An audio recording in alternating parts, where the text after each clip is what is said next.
1 Reis 17, verso 17, e depois mantenha aberta nesse capítulo a sua Bíblia. Depois disto, adoeceu o filho da mulher, da dona de casa, e a sua doença se agravou tanto que ele morreu. Gente, eu não sei quantos aqui sabem, mas eu sou um sofredor em relação a futebol. Meu pai, quando criança, tinha um primo que morava no Rio de Janeiro. Ele foi passar umas férias lá no Rio de Janeiro, estou falando dos anos 60, e esse priminho dele lá, ele tinha, sei lá, 7, 8 anos, era botafoguense. Na época que o Botafogo tinha Garrincha e Companhia Limitada, a seleção brasileira, metade era do Santos, Pelé e companhia, e a outra metade era do Botafogo.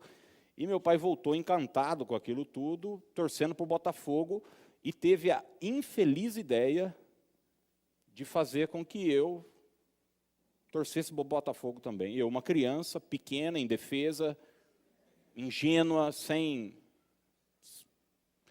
saber o que se passava, comecei a torcer para o Botafogo. Porque assim, gente, você muda de namorada, você muda de empresa, você muda de profissão, até de esposa dá para mudar hoje.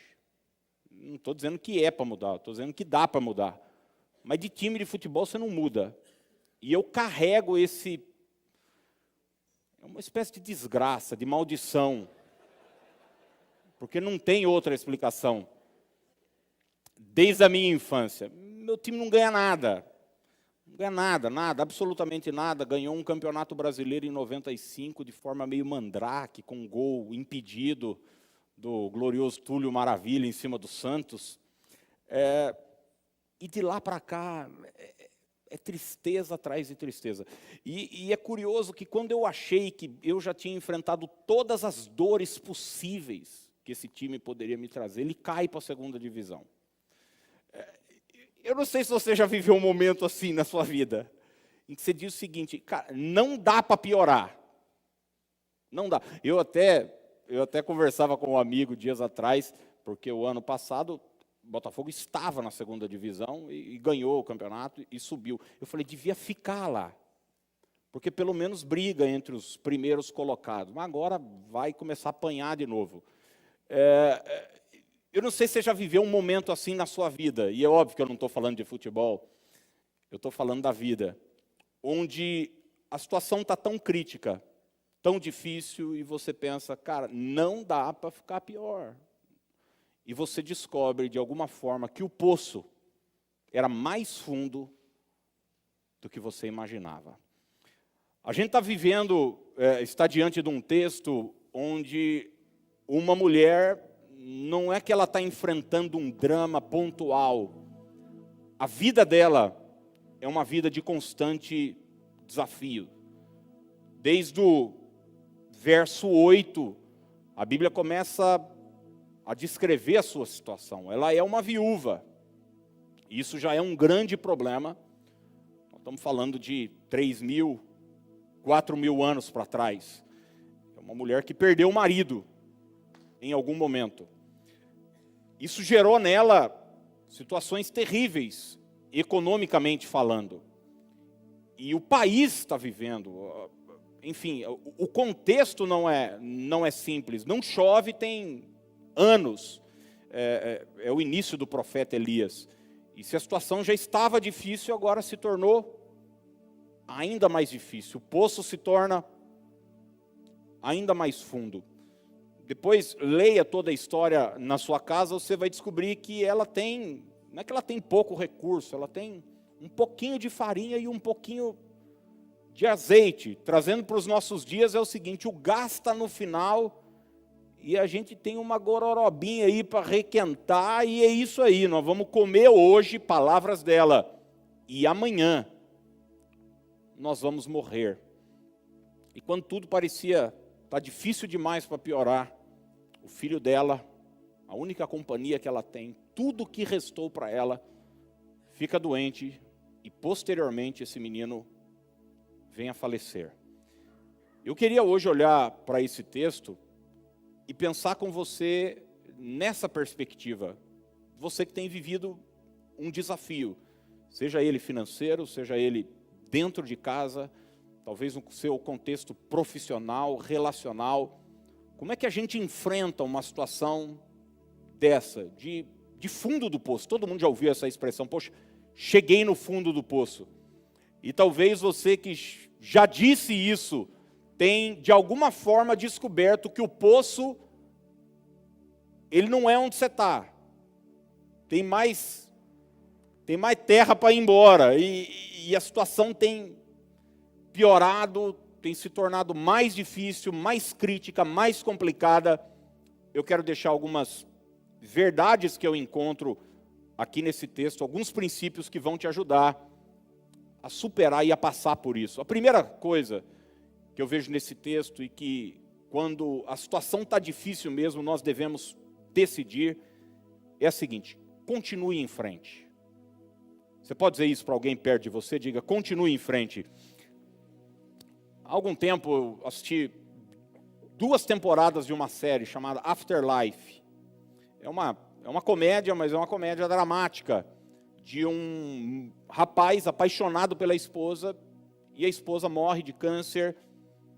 Enfim, ele não consegue lidar com essa situação, com esse drama. Ele constantemente vê os vídeos da sua esposa, eles se davam muito bem, e ele se torna um ranzinza com desejos suicidas, ele quer acabar com a própria vida, ele não consegue seguir em frente. E é interessante que a série toda, boa parte dela se passa na frente do túmulo da esposa dele. Tem um banquinho ali no cemitério e ele se senta para olhar ali, para discutir com a mulher que morreu, por que você foi, enfim, falar da saudade que ele tem. Mas ao lado do túmulo da esposa está enterrado um senhor.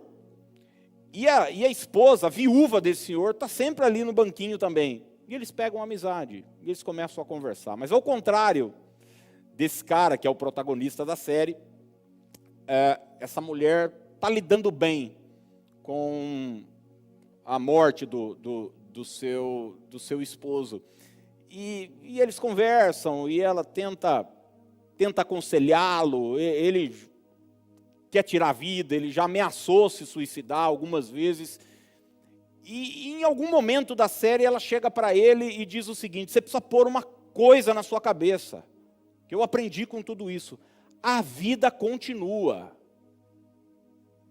E você precisa resolver o que é que você vai fazer com essa vida aqui, que continua, que segue. Talvez não do jeito que você queira, talvez não do jeito que você planejou, talvez não da maneira como você sonhou ou gostaria, mas a vida está aí. Os anos estão aí pela frente. E você precisa tomar a decisão de seguir em frente.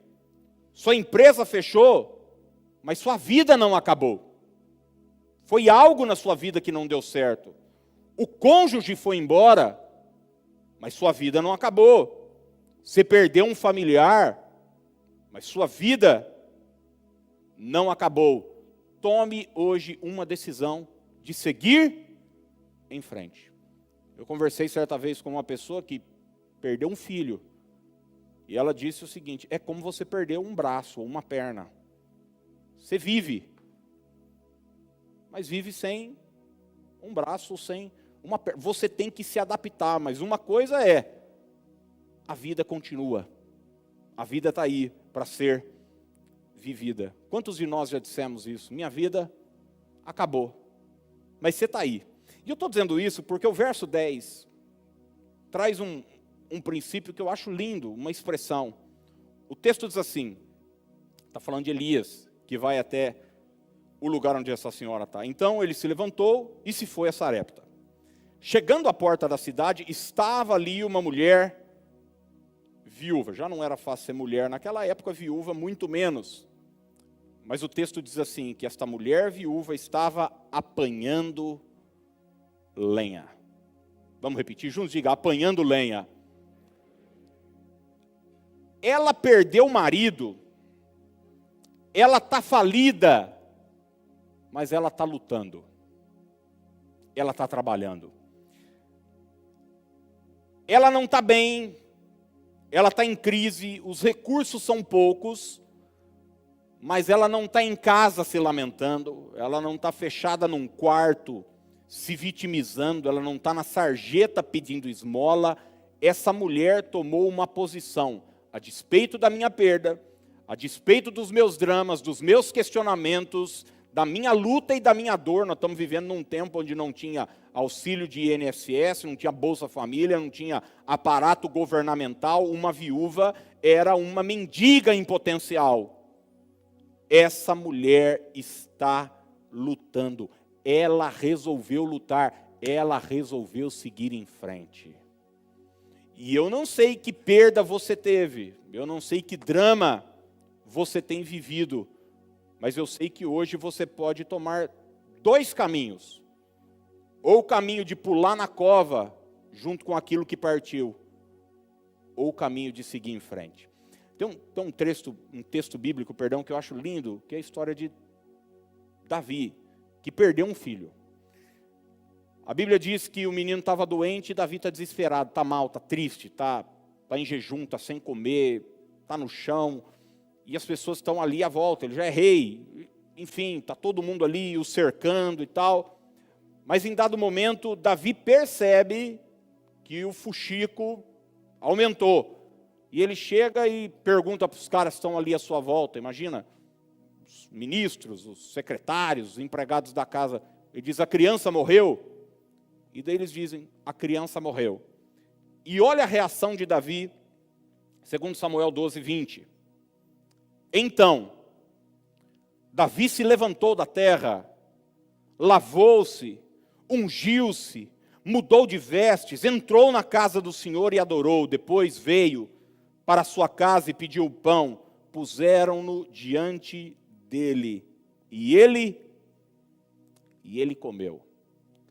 Naquele momento de dor da sua vida, naquele momento onde ele tinha orado para que o seu filho vivesse, e a coisa não aconteceu do jeito que ele desejava, Davi toma uma decisão, eu vou seguir em frente. Ele se levanta, ele toma um banho, ele se unge, se perfuma, troca de roupa, vai para a casa de Deus, adora, e volta para sua casa e come. As pessoas ficam perplexas, espera aí, enquanto o menino estava doente, você estava mal e tal, e agora que o menino partiu, você está aí. Ele falou, enquanto o menino estava doente, existia esperança, existia possibilidade de vida, mas agora que o menino partiu, não tem mais, ele não vai voltar para mim, mas eu resolvo continuar, eu resolvo seguir em frente.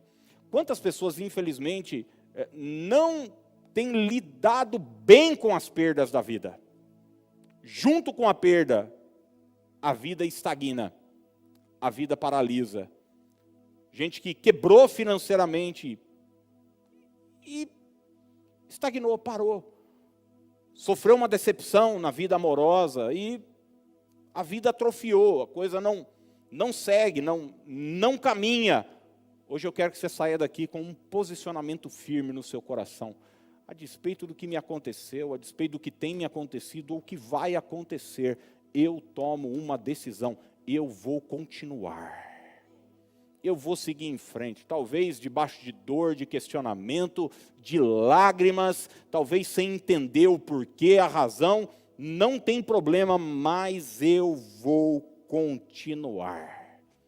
Eu ainda não li, mas o maninho, que é o Marcos Bulzara, escreveu meu testemunho, ele lançou agora em São Paulo, isso tem 1 mês e meio, 2 meses, a história de uma mãe. O livro se chama Down ao Quadrado. E por que o livro se chama Down ao Quadrado? É a história de uma mãe que teve 2 filhos com síndrome de Down. 2. Teve uma criança, nasceu com cuidados especiais, requerendo cuidados especiais dela. E mais para frente ela teve um segundo filho, também com síndrome de Down. Inclusive uma das meninas trabalha como atriz e tal, é super desenrolada, deu entrevista, eu assisti uma parte, e é uma história de superação. É uma história de uma mãe que certamente tem muitas perguntas e pouquíssimas respostas. Dias atrás, uma amiga de Rio Claro, eu fui pastor dela. Quando eu a conheci, ela já havia perdido um filho. E logo em seguida, eu daí já a conhecendo, inclusive era uma menina que ajudava na igreja, no ministério, morreu. Uma moça linda, tinha acabado de se casar, 20 e poucos anos. E ela me disse, pastor, eu uma vez disse para o meu Deus, tudo bem, eu perdi um filho, mas eu não sei se eu tenho condições de seguir em frente. E ela perdeu o segundo filho, a filha agora. E pouco tempo atrás ela perdeu o esposo. Mas é interessante que essa mulher, que certamente tem cicatrizes emocionais terríveis, questionamentos terríveis, ela tomou uma decisão. Cara, não era o que eu planejava, não era o que eu sonhei, mas eu vou continuar. Olha o que o Salmo 126, verso 6 diz. Quem sai andando e chorando, enquanto semeia, voltará com júbilo, trazendo seus feixes. Eu gosto dessa figura que o salmista usa, de alguém que está chorando. Ou seja, a situação não está boa, gente. Não é choro de alegria aqui não. É choro de dor, é choro de sofrimento. A pessoa está chorando, mas ela está andando e semeando. Ela está chorando, mas ela está caminhando, e suas mãos não se estagnaram. Ela está lançando a sua semente. Quem está lançando a sua semente é alguém que acredita no futuro. É alguém que não perdeu a esperança. É alguém que resolveu olhar para frente, mesmo que o passado tenha sido difícil. Que em nome de Jesus a gente possa seguir em frente. Diga aí para o seu vizinho, diga, continue em frente, meu irmão. Continue em frente, minha irmã. Segundo lugar, controle suas emoções. Controle suas emoções. Alguém já disse que boa parte dos problemas emocionais que a humanidade sofre é resultado de alguma perda. É resultado de alguma perda. Alguns chegam a afirmar que toda depressão tem a origem numa perda. Perdeu alguém, perdeu algo, perdeu... Enfim, é difícil lidar com a perda, porque ela vai mexer com a nossa emoção. As nossas emoções sempre serão atacadas quando as perdas surgirem, mas cabe a nós mantermos o controle. Olha o que Elias diz para aquela mulher, versículo 13 do capítulo 17. Elias lhe disse, palavra de Elias para ela, não temas. Porque, gente, quando você está apanhando da vida, o medo sempre vai querer pautar suas decisões, suas próximas decisões. É sempre assim, sabe aquela coisa, cachorro mordido de cobra tem medo de linguiça. Isso não é versículo não, viu gente? Isso depois alguém pergunta, qual é o texto mesmo? Não. Cachorro mordido de cobra tem medo de linguiça. Você fica arisco. Você perdeu o marido. Aí você diz, cara, a situação está ruim. Daí piora, financeiramente, está tudo difícil. E daí você tende a deixar com que o medo paute suas próximas decisões, suas ações. Como é que eu vou agir? Você não age mais de forma lógica, racional, porque o medo é irracional. O medo é irracional você ter medo de barata, por exemplo. É irracional. Não tem lógica. Você vai ver que a maioria dos nossos medos não tem fundamento algum. Mas acontece que eles vêm. E se eles assumem o controle, nós estamos à mercê do nosso medo. Por exemplo, você perde um namorado, uma namorada, noivo, uma noiva, você tende a pautar a sua próxima relação pelo medo da perda, que nem existe ainda. Mas daí é o seguinte, ou você torna-se uma pessoa extremamente ciumenta, possessiva, e daí você sufoca a relação, E daí você diz, não, eu não vou perder a segunda vez. Ou você se fecha e diz, quer saber? Eu não vou me frustrar de novo. E daí o medo de perder te faz nem ter mais. Você perdeu o dinheiro, e daí para não correr o risco de perder lá na frente de novo, você se torna avarento, acumulador. E daí, enfim, o medo não pode ser o nosso conselheiro. Olha o que Lucas 8,49 vai nos dizer. Falava ele ainda, quando veio uma pessoa da casa do chefe da sinagoga, dizendo, tua filha já está morta, não incomodes mais o mestre. A história de Jairo, ele vai atrás de Jesus porque a menina está doente. E quando ele chega até Jesus, eles começam a caminhar em direção da casa de Jairo. No meio do caminho, chega essa notícia. A situação piorou. O poço se tornou mais fundo. A menina está morta. Olha a reação de Jesus e a palavra de Jesus para Jairo diante de tudo isso. Lucas 8,50. Mas Jesus, ouvindo isso, lhe disse. O que é que Jesus disse para Jairo, gente? Não temas, crê somente e ela será salva. Não tenha medo, Jairo. Jairo, você não controla o que aconteceu com a sua filha. Você não controla as circunstâncias da vida. Mas você tem a capacidade de controlar suas emoções.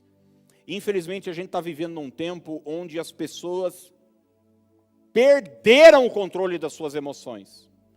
Entregaram o controle das suas emoções às circunstâncias, à opinião dos outros, às lutas que estão vivendo.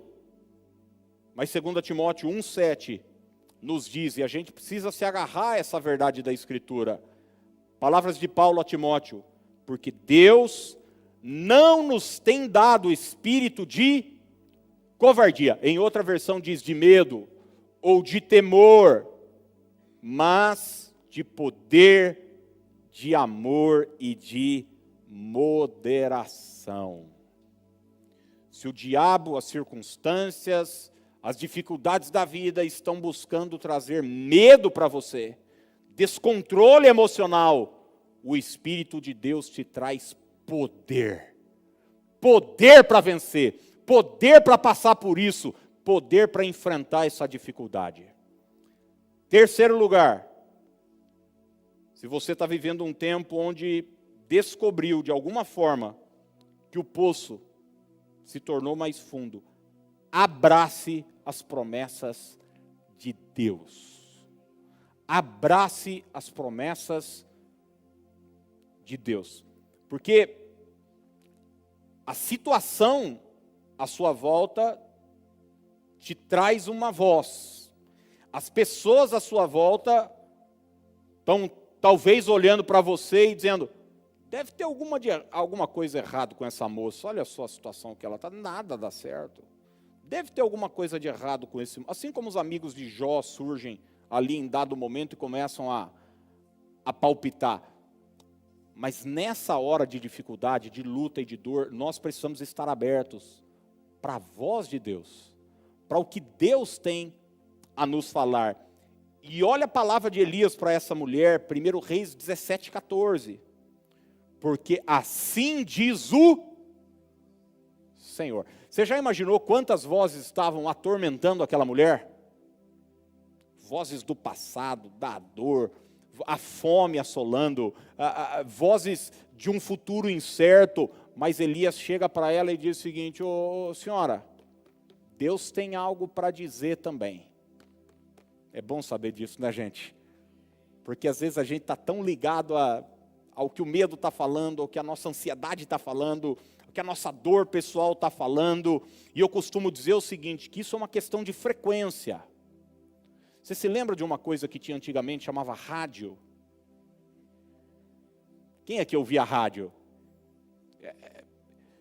Você ouvia a frequência que você colocava. Então estava lá as ondas todas, lá, Jovem Pan, Transamérica, Alvorada, Educadora, Rádio Municipal, tudo. Está tudo ali. Você ouve a frequência que você liga. E às vezes a gente está sendo tão atormentado porque nós estamos na frequência do medo, na frequência da dor, da opinião dos nossos críticos. Mas nesse momento, assim diz o Senhor. Colocar na frequência de Deus, abraçar o que Deus tem para dizer, a promessa de Deus, o Deus de Israel.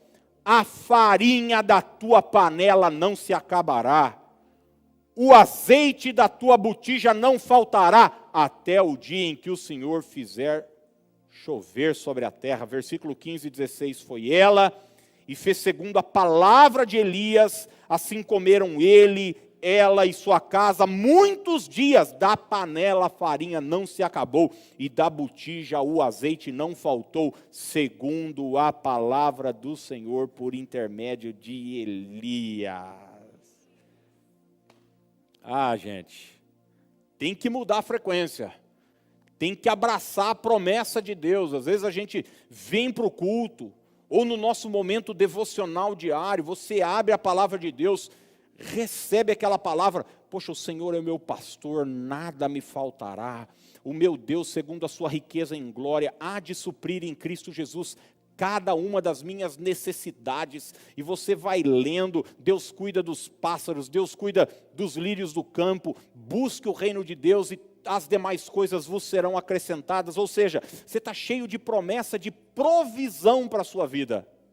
Você diz amém, aleluia, fala em línguas, rodopia, glória, canta louvor, chora, abraça, diz eu vou vencer, é dia de milagre. E daí você chega na sua casa, Globo News. O presidente Jair Bolsonaro, a inflação, o dólar, a bolsa de valores, você não tem nem níquel no coisa, está preocupado com euro, dólar, bolsa de valores. Você diz, a bolsa de Xangai, que é bolsa de Xangai? A Nasdaq. E daí aquilo começa a te apavorar. Você tem uma palavra de Deus liberada, e você tem a opinião da família Marinho, ou da família Macedo, se você ligar na Record, ou seja lá quem for. E daí sabe o que a gente resolve? Dar audiência a essas vozes todas que estão aí. Mas deixa eu dizer uma coisa para você, o que essas vozes dizem, vai passar, os céus vão passar, a terra vai passar. Jesus disse, mas as minhas palavras jamais passarão.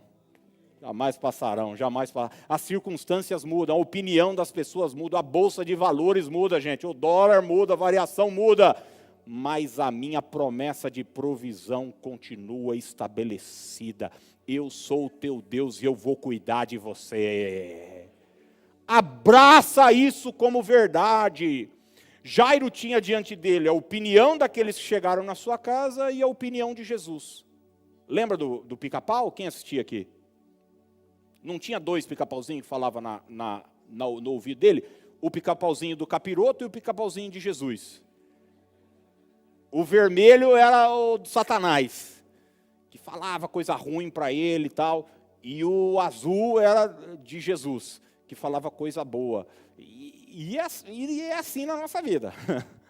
A gente tem a voz do inferno constantemente querendo nos apavorar. Mas a gente tem a promessa de Deus para nos trazer uma paz que excede todo o entendimento.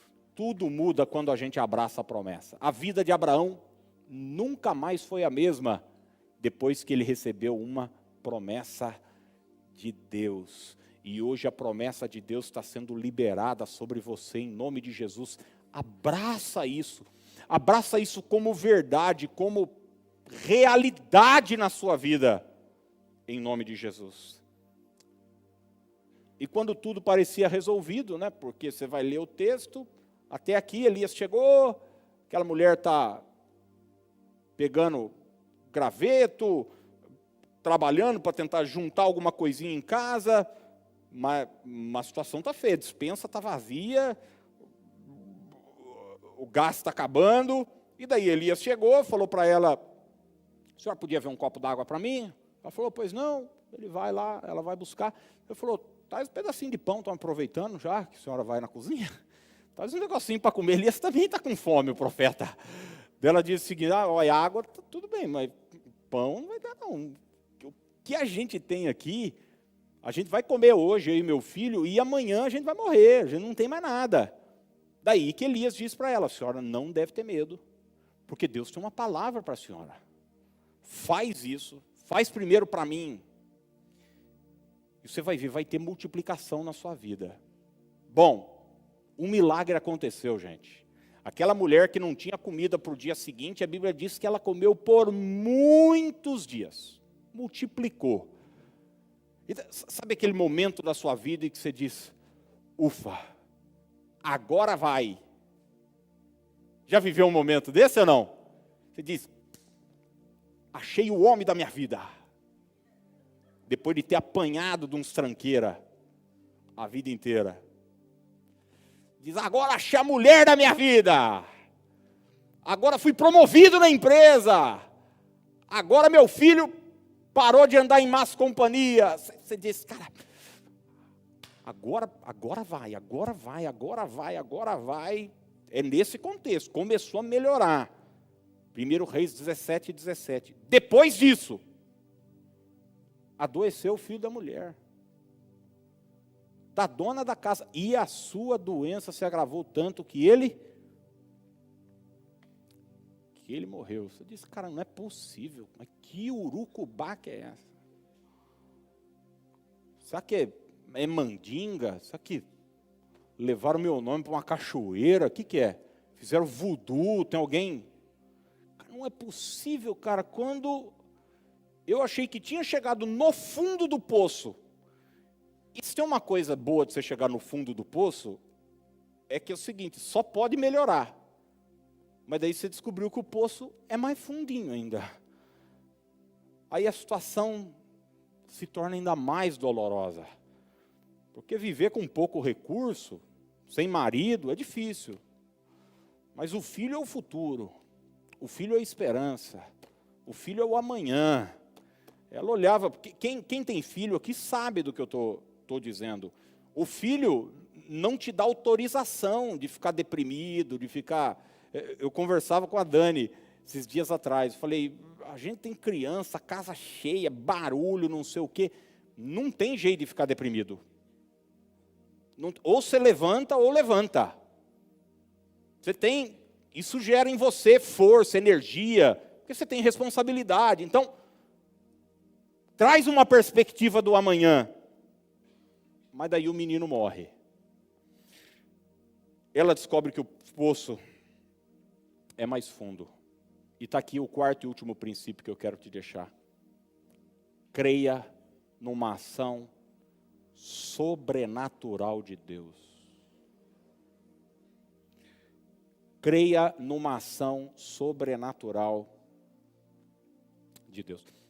Você vai olhar para a vida de Jó, e é interessante que a história de Jó começa fazendo uma descrição de quem ele é e depois do que ele tem. Seu caráter, porque para Deus, caráter vem antes de posse. E daí diz que Jó era bom, era íntegro, enfim, temia Deus, se desviava do mal, era justo, correto. E daí depois começa a falar das suas posses. Quantidade de jumento que ele tinha, boi, camelo, enfim. E daí quando as coisas começam a dar errado na vida de Jó, cada hora chega alguém dando uma notícia. A primeira notícia que chega para ele é o seguinte, olha, os bois e as jumentas, ele tinha 500 juntas de bois, que eram pares de bois, 1000 bois, 1000 cabeças de gado e 500 jumentas. Os sabeus apareceram lá e roubaram. Aí Jó falou, bom, dureza, mas dá para seguir em frente. Quando esse cara sai, chega outro. E diz, Jó, as ovelhas, caiu fogo do céu. Ele tinha 7.000 ovelhas. Acabou com tudo. Ele falou, bom, restaram-se os camelos ainda, né? O cara das ovelhas foi embora, chega um outro doidinho. Diz, Jó, os caldeus levaram seus camelos, 3.000 camelos. Aí eu penso que Jó respirou fundo e falou, bom, mas ainda tenho os meus filhos, né?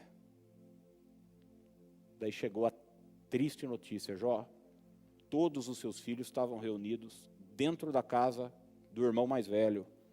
E bateu um vento lá, a casa desabou, morreu todos os seus 10 filhos. Nesse momento, Jó descobriu que o poço era mais fundo, que a dor do camelo não era nada comparada à dor que ele estava enfrentando. E tem um verso no capítulo 5 de Jó, versos 8 e 9, que eu acho extraordinário, que serve para momentos assim da nossa vida, de dor, de sofrimento, de dificuldade. Ele diz para Jó o seguinte: se eu fosse você, buscaria Deus, lhe apresentaria minha causa. E agora ele diz a razão pela qual Jó deve orar, buscar Deus, crer numa ação sobrenatural. Ele diz, Deus, faz grandes coisas, maravilhosas demais para entender, e realiza milagres incontáveis. Ele diz, Jó, eu sei que a perda foi dolorosa, o baque foi difícil, mas tem uma coisa, Jó, se Deus entrar nessa situação, tudo pode mudar. Busque a Deus, Jó. Creia numa ação sobrenatural. Humanamente falando, não há o que fazer mais. Mas se você buscar a Deus, se você ir para o altar, Jó, pode acreditar, vai haver uma intervenção do céu. E é exatamente isso que acontece aqui na história dessa mulher. Porque agora o menino morreu, está no quarto, humanamente falando, o que é que nós vamos fazer? Vamos fazer o enterro do menino. Mas Elias chega para a mulher e diz o seguinte, me dá o menino aqui. E ele toma o menino no colo e leva para o quarto. Olha só, 1 Reis 17, 21 e 22. Estendendo-se 3 vezes sobre o menino, clamou ao Senhor e disse, ó Senhor meu Deus, rogo-te que faças a alma desse menino tornar a entrar nele. O Senhor atendeu a voz de Elias, e a alma do menino tornou a entrar nele e reviveu. Eu não sei se você sabia isso, a Bíblia conta algumas histórias de ressurreição. O filho da sunamita, aquele cara que foi lançado no túmulo de Eliseu, bateu nos ossos de Eliseu e ressuscitou, a filha de Jairo, Lázaro, a filha da viúva de Naim, Eutico, que cai da janela lá em Atos dos Apóstolos, e Dorcas, que Pedro ressuscita também. Mas esse é o primeiro caso de ressurreição da Bíblia.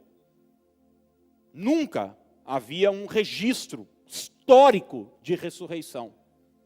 Sabe o que eu aprendo aqui, gente? Que quando nós clamamos por uma intervenção sobrenatural de Deus, Deus é capaz de realizar coisas inéditas na nossa vida. Coisas que o olho não viu, o ouvido não ouviu, o coração do homem não conseguiu captar. Mas é isso que Deus tem preparado para aqueles que o amam. Deus tudo pode mudar. Eu encerro aqui contando uma historinha até engraçada, que eu escutei há muitos anos, sobre um burrinho que estava andando na fazenda ali do seu senhor, já velhinho. E ali na fazenda tinha um poço que estava desativado. E o burrinho, desatento, já meio cego já, caiu no poço. Depois de um tempo, o fazendeiro descobriu, sentiu falta do burrinho, olhou e viu que o burrinho, enfim, estava no fundo do poço. Ele falou, cara, não vale a energia de pegar, e também é muito difícil resgatar um burro de um poço. Ele chamou seus vizinhos, ele falou, também já está na hora de eu arrumar um burrinho mais novinho. Chamou seus vizinhos, falou, vocês me ajudam aqui a jogar terra, eu vou desativar esse poço definitivamente, porque eu vou precisar também de um novo poço. Eu já mato 2 coelhos numa cajadada só. Acabo com o burro e desativo o poço. E daí eles vão lá, os vizinhos se mobilizam e começam a jogar terra dentro do poço.